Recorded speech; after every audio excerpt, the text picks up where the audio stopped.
Dark Space Revenge by Jasper T Scott. Hello, welcome to my channel, Unity 151. My name's Joe. I like to talk about sci-fi books and audio books. I mostly like to listen to military sci-fi, space opera, and other few little things as well for my channel. If that sounds interesting, or you think it's interesting enough for you, please like, subscribe, and follow me. Do appreciate stuff like that. Thank you. Dark Space Revenge, Book 4 by Jasper T Scott.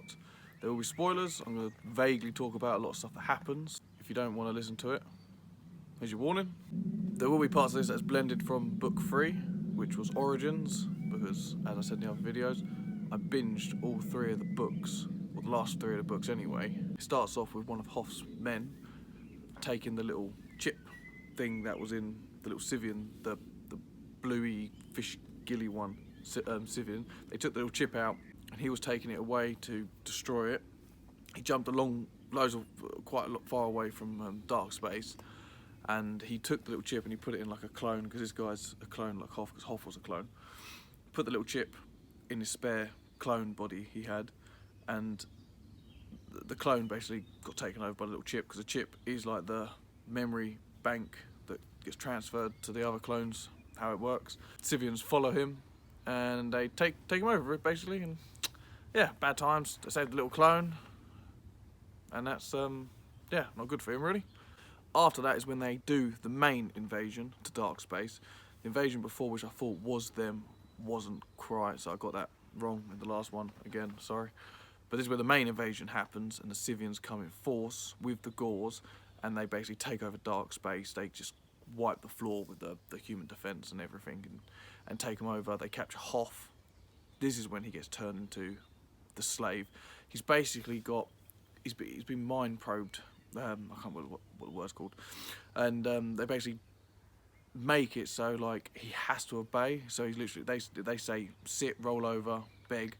He has to do it, even though in his mind he doesn't want to do it, and he really wants to fight not to do it. He has to do it, and he has no choice. He gets made to do things and stuff that he doesn't want to do, and it doesn't really go very well for him, basically. The Civians come and invade, but they give I believe it's a time limit or something. There's some, they don't invade and just kill everyone straight away. They sort of invade, and they do like a bit of a blockade, and I think they do a blockade, and get they take Hoff over. Hoff then gets told to like surrender or something like that.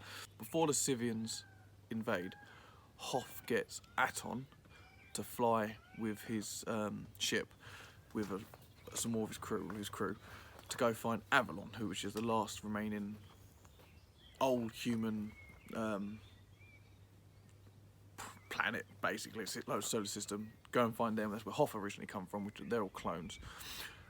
So he sends them off, then the invasion comes, he gets taken over.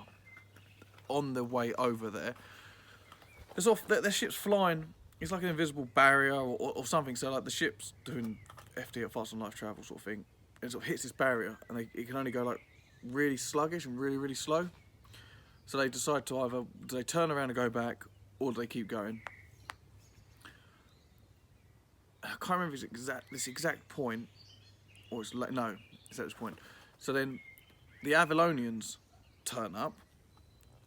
They remind me, the way they act and the way they come across is probably wrong, but they look like kind of like Space Marines, but from Warhammer, or along them lines anyway. And they're real powerful, and they have like quite advanced technology. They basically can like just teleport, and they have these sort of powers, and there's this little chest, I think there's like a chest sun thing that they all have, and the sun's like their god, or somehow communicates through there. And there's some Gauls on the ship. They get killed because the Avalonians don't really care for the Gauls. Don't ask me. So after the Avalonians are on the ship, they have a word with Aton and some other people, because obviously their mission is to find them. They then agree to bring them over to Avalon to meet their god. I can't remember the god's name now. Sorry. So they go off and do that. In the meantime, it's all going tits up basically for the humans in Dark Space. Destra goes to find Ethan. Ethan has just got married to Alara. So Ethan just got married to Alara, She's pregnant. They're all lovey-dovey again after the slave ship and all that stuff that happened in the last few books. They then get roped into going off to Avalon as well, because obviously it's all getting tits up. They go off to Avalon to find the Avalonians to help as well. When Aton turns up to Avalon, which is like this massive, it's not massive, it's like a big planet's massive anyway. Big planet with like they see the city, and it's all like the whole planet, I believe, is completely engulfed in like a city, or like one massive city. They turn up and like basically like no lights on, loads of ships are there, there's no communication, but like the ships are all just sort of static and not doing anything or floating around in space. And there's been something's happened to their god. It turns out their god's actually an AI. They are controlled by, or they're run by an AI, but they want to be run by an AI because the AI was programmed to run them. The AI does run their lives. He's the god. He controls everything. He's big man. He got turned off, or he turned himself off because he got attacked by some sort of virus, or someone tried attacking him. So he basically turns everything off, all the defences, shuts everything down so no one can do anything. But the problem is, in the meantime, a Scythian fleet has come to attack Avalon. The Scythian fleet gets stuck in the same barrier thing, but then the god man shuts everything off. They become free. They then follow. They get to Avalon. They get to Avalon. All the defense ships of the Avalonians are just floating around in space doing nothing. Scythians turn up, absolutely smash them to pieces. Then turns out the humans from dark space have been captured, or a lot of them have been captured, and they've been forced into the military as slaves, with slave ships as well. So they work for the Scythians. Oh, I think my eye. They work for the Scythians. So you've got the slave humans, who are controlled by the mutated, cloned fish humans, who've gone to attack the not the original humans, the kind of original humans who left because whatever their differences was, to attack the other humans. So you've got mutated humans controlling primitive humans who are slaves, attacking old humans who are just clones. It's all going down. It's a huge battle. Like, they've got this massive planet, ships are there, all the Scythian ships. They're absolutely smashing, destroying, blowing up everyone, dying, death, destruction.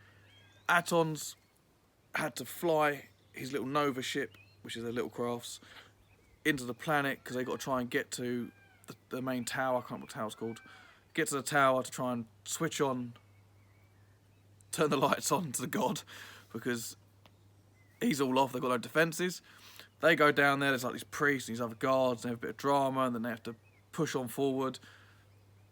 The god, at his own will, decides to turn his light bulbs on. He's all like, "Oh, I'm back." Rah, rah, talk down to people. Switch everything on. Defences come on. They absolutely hammer the Scythians, annihilate them. They've got like these. They don't fire like in this. It's all like lasers and sort of like I think it's like laser torpedo, photon torpedo, something like that. Sort of like lasery pew stuff.